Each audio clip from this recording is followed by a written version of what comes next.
Welcome back to Dave's Movie Diary. Sometimes the movie you're looking for is one you've already seen. Today I'm going back to Peter Greenaway's The Cook, the Thief, His Wife and Her Lover from 1989. And there's one question I want to come back to at the end, which is what makes something outrageous become art instead of just shock? All right, why did I come back to this film? Well, I first saw this film in 1990, I'm pretty sure, when I was 17. And I always remember it because I couldn't watch the movie. I couldn't hire the movie out myself because it was rated R. Back then, you actually had to show proof of ID to be able to hire it out. So a neighbour who was a friend of my parents hired it out for me. She was always interested in artistic films or things that were interesting or left of centre, and I watched it with her son, who was even younger than me. So she was really broad-minded for the times, and thank God for that, because I got to have this experience when I was 17 watching this crazy movie. And I knew about the film, obviously. The reputation of the film was almost as fascinating as the film itself, actually. It was that anticipation of getting my hands and my eyeballs into this taboo material, because I'd already heard that it was explicit in every way. It was shocking. It pushed all the boundaries. And to be honest, it contained things that I probably shouldn't have been watching at 17. And that was easily enough to make me very curious about this film. My memory at the time, well, my memory now of watching it is that I don't remember necessarily understanding everything Peter Greenaway was doing and aiming for. I do remember the sheer audacity of the film, and I remember thinking that I was amazed that somebody could put all of these things into one film and actually release it as a really highbrow artistic movie, not some low rent thriller like horror slasher shock movie where, yes, you would see things like this, but you wouldn't see it done where the filmmaker truly believed in it and had the budget and the craftsmanship to make it look like this film does. So yeah, at 17, I was mainly just shocked and thrilled and fascinated by the fact that it felt forbidden, and I got to see some incredible things. What happens in this film? Well, I guess I'm still reeling from seeing it again. That's why I'm struggling a bit. Albert Spicker is one of the main characters. He is the thief in the title. He owns and dominates a high-end restaurant, very high-end restaurant actually, luxurious, opulently fitted out, with all the trimmings, just very exclusive. And he goes there most nights. And throughout the film, Peter Greenaway uses menus with the day stamped at the top so that we realise that we're into another day here. And we get a sneak peek at the menu on what's going to be served on the tables. Albert Spicker is a very intimidating, cruel thug. Let's put it like that. But he's done well enough at his trade to be very wealthy and not to have to care about what anyone else thinks. This is the Michael Gambon character, by the way, Albert Spicker. His wife, Georgina, played by Helen Mirren, lives under his control, totally under his control. And she has to accompany him, dressed to the nines, along with 4 or 5 or 6 of his henchmen every night to his restaurant. And they all seem to have the same... They must get a memo from Albert during the day, because they all have to show up wearing the same colour schemes. Often it's like a red shirt and a black tie and garish red shirt to match the decor. Other times it's green. Anyway, you get the point. They're all in sync, like a military operation. Eventually, we get introduced to another character, Michael, who's a quiet bookshop owner who also dines at the restaurant most evenings on his own, reading books. Perish the thought at the table. Now, when Albert gets to the restaurant with his entourage, including Georgina, he immediately starts humiliating everybody around him. The staff, Georgina for sure, the kitchen workers, strangers, the people that are dining with him, anyone he considers beneath him, and he can go off at a second's notice. It doesn't matter what it is, and then it continues, and he takes everything to the nth degree. He's a cruel guy because he can be, and he enjoys being cruel.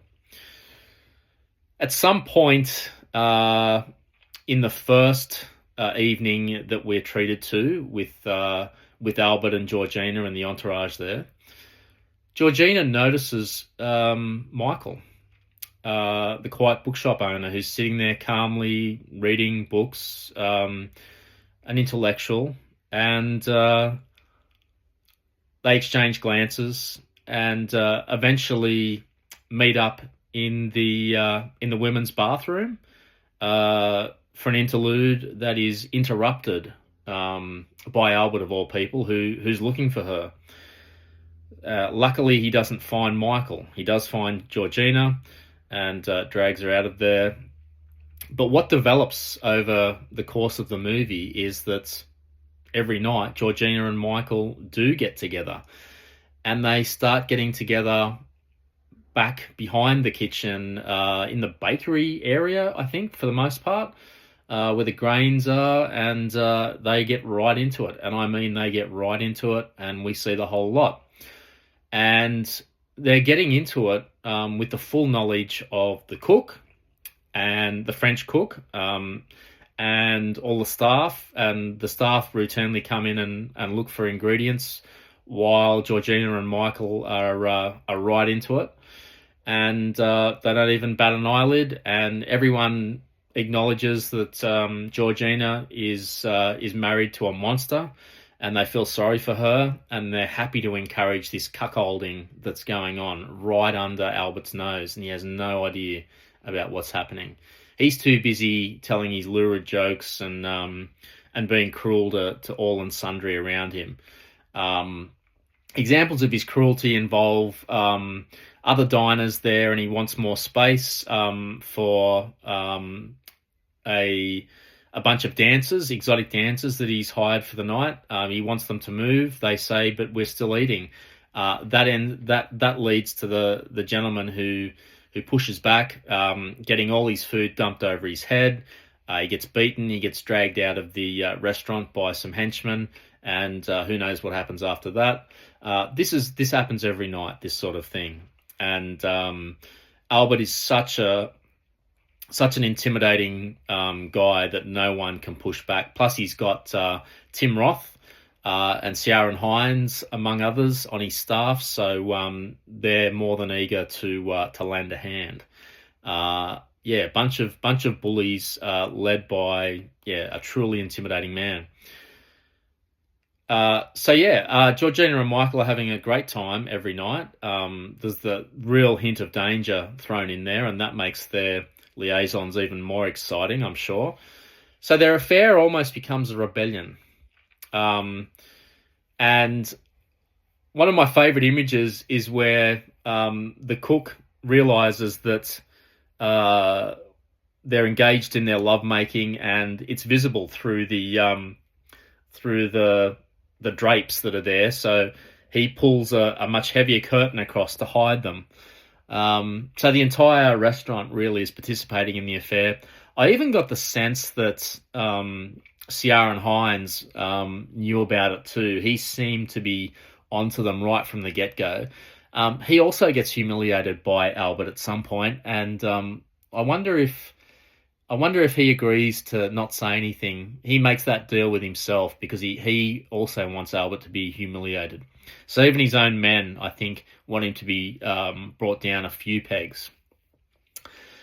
Eventually, of course, Albert discovers the truth, and his reaction isn't really anything to do about losing his wife. It's about losing control and not knowing about it and being the only one who didn't know about it. So he is humiliated, and he takes his revenge against the couple, leading to a finale which you have got to see to believe. Trust me on that. It's stunning. I'll leave it at that. It's a film unlike anything else, I think, for most of us. I've seen a lot of different movies in my time. This one stands apart, for good reasons, not just for the shock factor. Right from the opening scene, we get treated to a bunch of different dogs, different breeds, chewing on a meat carcass. That's our introduction to the film. And then we see Albert Spicker and his men driving up to the entrance of his restaurant, where another man is pulled out of another car. He is stripped naked, and I mean full frontal naked. He is smeared with feces, and he is humiliated. And that's where we kick off. So you know straight away what you're in for. And then they walk through into the restaurant, and we're treated to Albert abusing all and sundry, sitting down at the table, realizing that the best course of action is to start abusing his wife. And the look on Helen Mirren's face is astonishing. When Albert tries to read out the menu in French, he can't pronounce anything properly, so he's bastardizing the language, and the look on her face is priceless. She's trying to contain herself, but it's hard not to be in on the joke with her that, my God, what an animal this guy is. The restaurant itself is immaculate. It's incredible. The set design that must have gone on to create this exclusive high-end restaurant, which is multiple levels above anything Albert Spicker can begin to comprehend. It really doesn't suit him because he's an animal. Straight away, I remembered what I thought when I first saw this movie is trying to come to terms with what kind of film it is, because it's horror, it's black comedy, it's opera. There's a young boy in the kitchen who sings with an incredible voice, and it's theatre. The whole film is set nearly on a stage, and Peter Greenaway doesn't try to hide that. It's just part of the look of the film. So it's nearly viewed as though you're watching the characters on stage. This is art cinema, and it's all put in together. So all the ingredients are put together for us to enjoy like a meal. I'd watched plenty of horror films by this stage when I was 17. Like, I'd seen all the classics, and I'd seen quite a few more. But I'd never seen anything this explicit, presented with this much style and sophistication. What I mean by explicit, well, you name it, it's in this film. There's bloody scenes, there's extreme violence, against women as well, against the young man who's the opera singer. There's nudity of every description throughout the film. It's even-handed, at least. There's sex scenes. There's every imaginable sort of language you can think of. There's people being humiliated. But this is the difference, that alongside all of that, you do have this incredible production design, which I've talked about. You've got some extraordinary performances. Michael Nyman's music, which seems to be set to a different movie, but it fits in so well with the backdrops and everything. It's just that the words and the images that we're being treated to are completely foreign to the kind of music that it is, and it's a completely unique visual style. It's a once in a lifetime experience, and this is where the question for the episode emerged for me: is that why doesn't this just feel like a shock movie? I do want to touch on the main performers here and Peter Greenaway, because I remembered then after seeing this film when I was 17, I sought out his other movies because I thought, oh, this is too good to be true. What else has this guy made? And he'd made quite a few films before this, and this film really represents the zenith of his career. I'm pretty sure it's the peak. He is a very obviously artistic director, because his films nearly feel like moving paintings, if that makes sense. And they're very theatrical, and like this movie is, and even the other films, the backdrops don't seem to be real. They don't seem to be in 3D. They seem to be in 2 dimensions.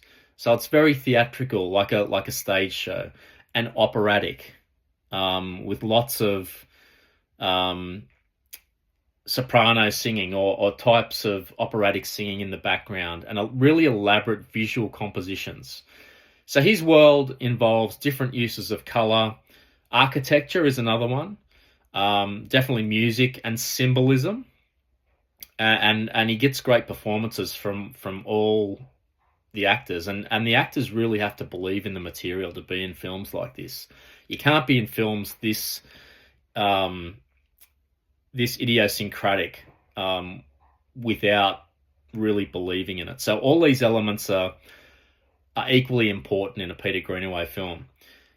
So the movies he made before this included The Draftsman's Contract, A Z and Two Noughts, The Belly of an Architect, and Drowning by Numbers. Then he made this film that I'm talking about. And that was sort of it, in my opinion. He still made a few more, including Prospero's Books in 91, The Baby of Macon, and The Pillow Book. But I feel like the ship had sailed on Peter Greenaway by that point.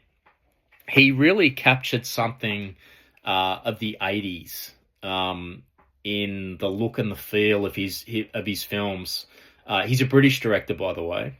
So all of these films have a very British slant to them. They're all generally British actors involved, and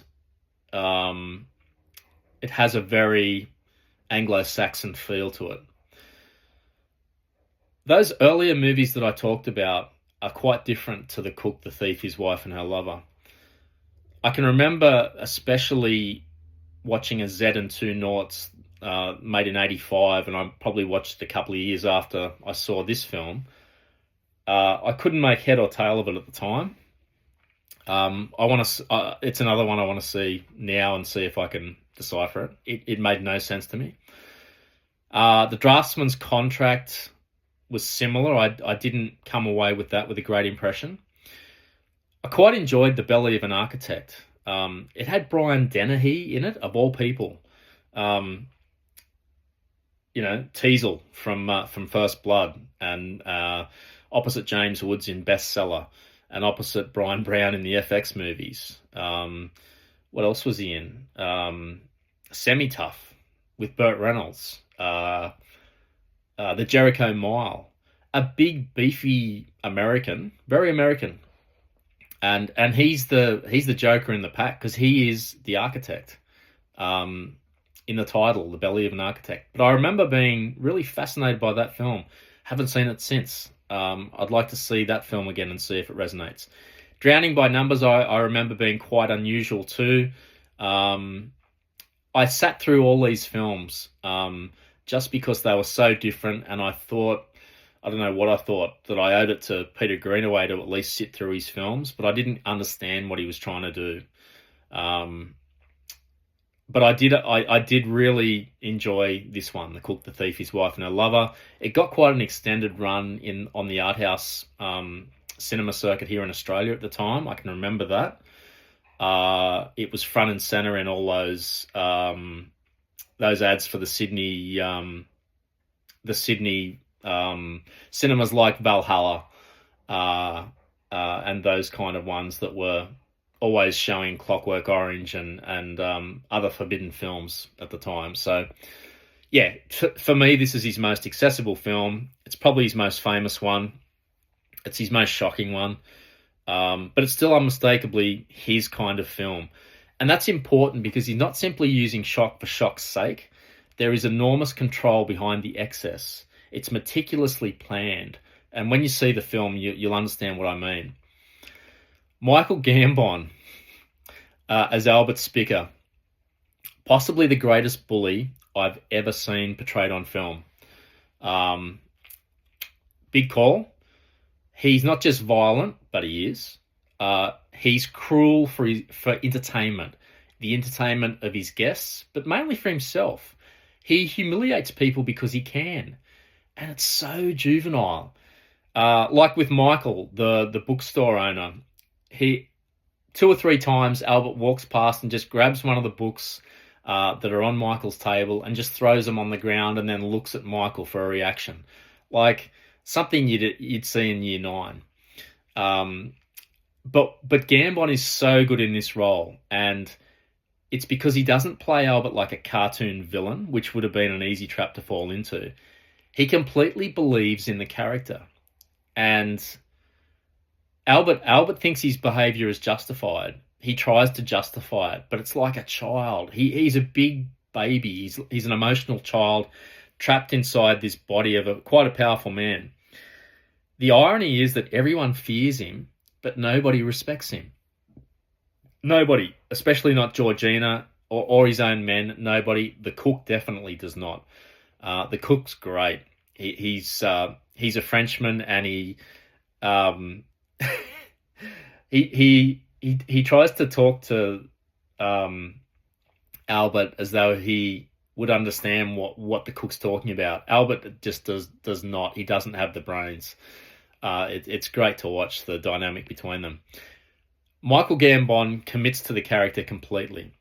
He was a well-known actor in Britain, especially for his theatre work. But he went on to have a great career after this. Later in his career, seems to happen a lot to British actors. I feel. And Gosford Park, he was in that. He was in The King's Speech, and he was in the Harry Potter films. But I wonder. Well, I'm sure he never had another role like this, and it's an extraordinary performance. Because to be known as the guy who played Albert Spicker, you've got to be comfortable with that. Helen Mirren, what a fearless performance. Another person in this film that completely commits to it. Why is that? Well, she's fully nude throughout the film in all sorts of ways. There's intimate scenes. And that's probably not a big deal for Helen Mirren. She'd done that time and time again throughout her career. But apart from that, there's lots of physical abuse in this film. She gets dragged around, thrown around, slapped a few times by Michael Gambon. And it's all real. You can see that it's real. And he's a much bigger guy than her. She also shows a lot of emotional vulnerability. But again, the really important thing is that she's not performing it like an outrageous art house film. This isn't a pantomime performance where she's looking at the audience for help. She performs it, and she's directed to perform it by Greenaway, like she's making a serious, major dramatic production, which this is. She's not telling us how outrageous this all is. She's just in character. She believes in Georgina. And Georgina is not simply a victim. She's a very brave person in this movie. She gradually becomes somebody reclaiming control. She often protects other people in this film. She puts herself at the risk of some grave physical harm by trying to protect the young boy that Albert's keen to make an example of and really humiliate. And for that, she gets raped and beaten by Albert. and that's what I'm talking about by bravery. She gives her character in this an emotional center, which becomes the anchor of the whole film, and you are just so much behind her. I was anyway. Other earlier provocative roles included The Age of Consent. I remember seeing that film. It's a gutsy move as well. But she was in Caligula, the movie that Penthouse funded, and obviously had a major input on what appeared on screen with Malcolm McDowell about the famed Roman emperor. That's a watch and a half too. Nowhere near as successful as this film is my recollection. It's an excess in every way. It's like Scarface, but completely just off the rails in terms of excess. I remember it just getting way too much in the end. Excalibur, she was in that fantastic movie. Everyone knows Helen Mirren now. She went on to be in The Queen and Gosford Park, again with Gambon.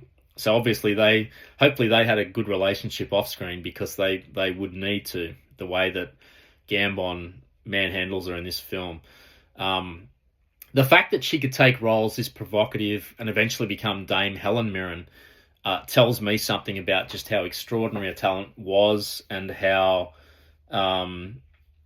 the pursuit of the artistic ideal was always front and center for Helen Mirren, and she's great. I mean, find me someone who doesn't like Helen Mirren.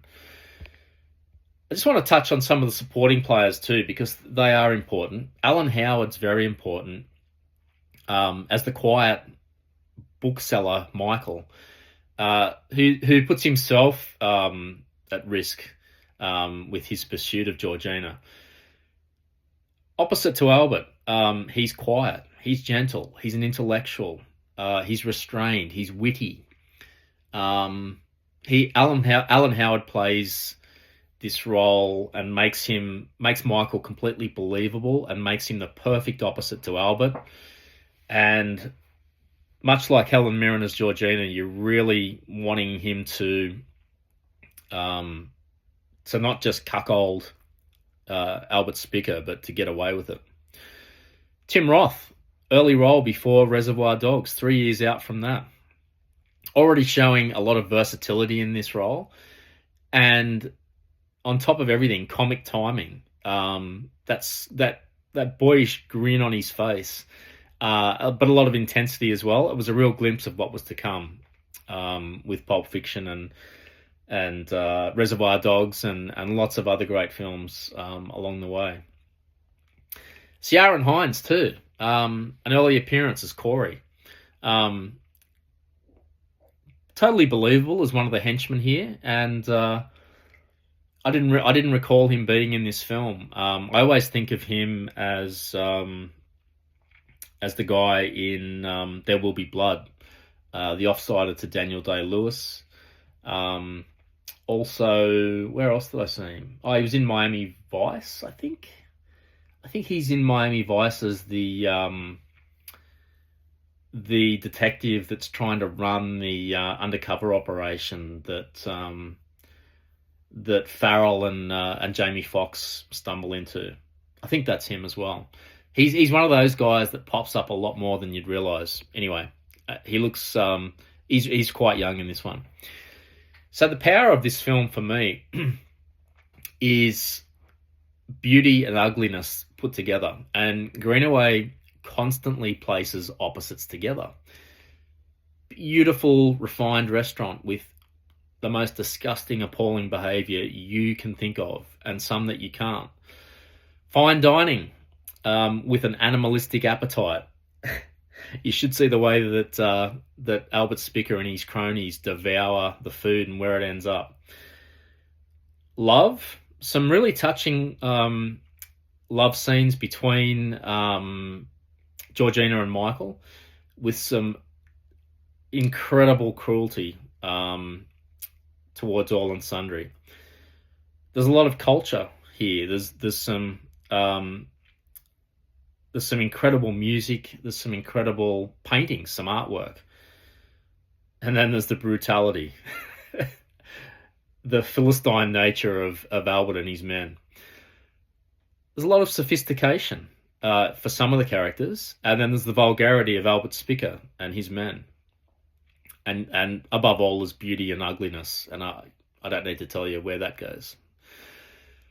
A lot of technical achievement in this one. Michael Nyman's score. The changing colour schemes are brilliant. It's a feast for the eyes. The elaborate sets, the detail that goes into them, and the food on top of that is amazing. And then you see it all. You see the food thrown around and spat out, burped, vomited. It's nearly like a crime against fine dining. The movement between the locations is interesting too, but again, it's highly theatrical. It's obvious that it's not filmed in real locations, but it works. Everything just feels carefully designed, and that's why the film doesn't feel like somebody simply trying to be as outrageous as they can and being allowed to put this on film. So most things worked for me. Greenaway's vision. I don't know how he pitched this to the studio, but presumably it was the same studio that had backed his other, even more esoteric works. This one is more accessible. It's just more vulgar and barbaric. But surely the producers knew that this was not going to turn a profit. It must have had a great run as an underground film. I know it did here in Australia, but I can see a lot of markets where it just would have been shunned or worse, or picketed. I think. Hopefully they are wise enough to only release it in quite liberal markets. The production design is luscious and incredible. Must have taken a lot of preparation. The music is operatic and suits the surroundings. But it is Michael Gambon and Helen Mirren in particular. They're both brave in different ways. Michael Gambon is brave in portraying someone just so barbaric and juvenile, and I don't know. It's hard to find someone more unlikable. I think of Ray Fiennes in Schindler's List. He was a similar, sadistic boy in a man's body. This is like that to the nth degree. I guess the difference is that Ray Fiennes is playing someone who's based on a real character, whereas this character obviously isn't. But still, to have your name alongside this is an artist who's comfortable with himself, and Michael Gambon is unbelievable. If you see him in those later films he made and then watch him in this, you won't believe it's the same guy. Helen Mirren shows courage, like I said, in every way. She puts everything out there, not just in a physical sense, which she does. And she's no spring chicken in this, so that was brave on its own for the type of skin-deep society that we live in. But her commitment to the role and showing Georgina as a gutsy, brave woman totally wins out. Alan Howard's restraint and his portrayal of the intellectual Michael really works. And I'd never heard of him before, and I've never heard of him since. He doesn't look like a traditional movie actor or even a stage. He looks like someone you'd see down the street. He just does not warrant a second look. And that tells you something about Georgina. The fact that she loves him for his brains and his wit, and that's another tick for her. There's a lot of suspense in this film, waiting for Albert to discover the affair, because he has to, right? I'm not giving anything away there. He has to.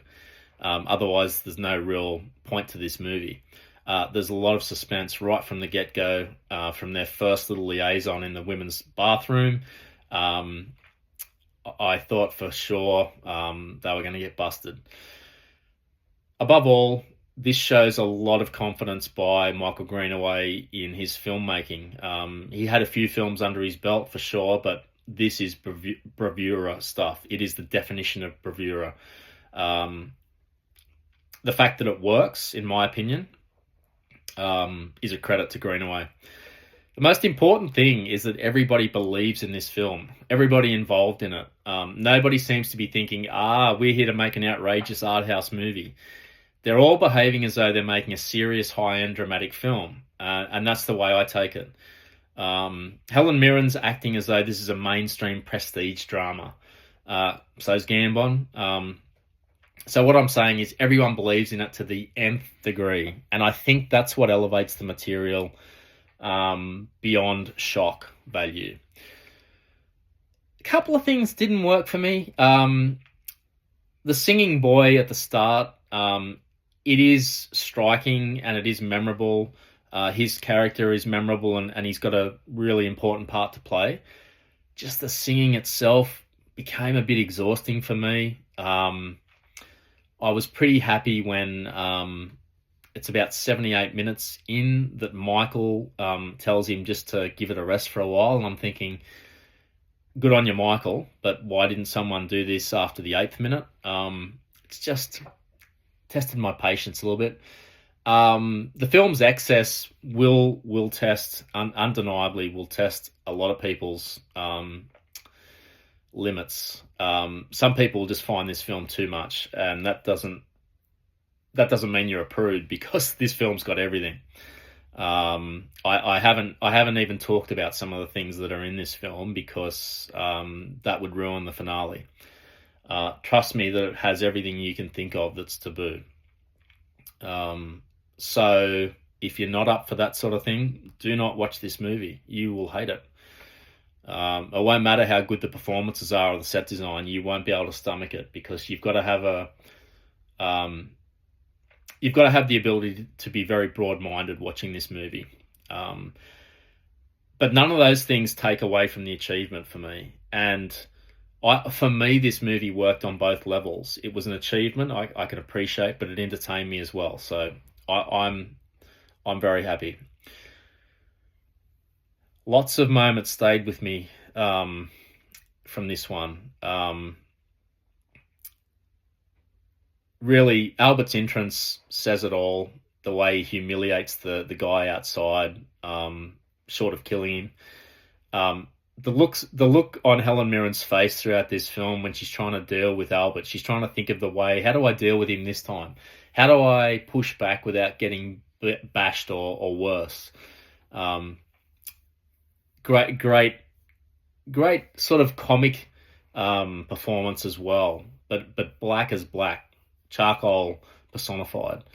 I love the cook protecting the lovers. Yeah, when you see Georgina's face after the assault, it's very touching. She's such a beautiful character. It's criminal to see what happens to her. Another one of Albert's female guests gets a fork in the face, literally. That's quite a moment. It's quite unforgettable. Maybe I don't want to talk about the last scene, because it is one of a kind. But when Albert finds out about the cuckolding and actually shuts up for the first time in the film, that is a major moment in this one. The fact that something has happened to make him stop and reflect. This is a guy who's never reflected, and everyone's around him and everyone knew about it except him. And it's the young woman who got the fork in the face who finally gives it to him in his face in front of all his cronies. What a great moment. I think for me, probably the most shocking thing is when the young boy with the operatic voice gets abused and traumatized by Albert. That for me was probably the most shocking part. The actor does such a great job at conveying that absolute trauma, where he thinks he's going to get abused or bashed or worse. It's quite tough. That was to me the toughest watch in this film. I don't know why. There's far more shocking things in this film. I guess it shows that it was a great performance by that young man. Um, so, uh, I guess for me, when I saw this at 17, it was a forbidden watch. It was illicit. It was thrilling. It was frankly outrageous. But it was something. This film, I couldn't believe somebody had made it and dressed it up to be this high end art film. That to me was audacious, and I was fascinated by the fact that somebody had put all of this into a movie and gotten away with it, and was getting it shown at all these boutique movie houses. I couldn't get my head around that. The watch for me now has changed. Obviously, it's what 36 years in between. None of those feelings have really disappeared. Um, I still enjoy the outrageousness of the film, and everything in it. I'm not shocked by it.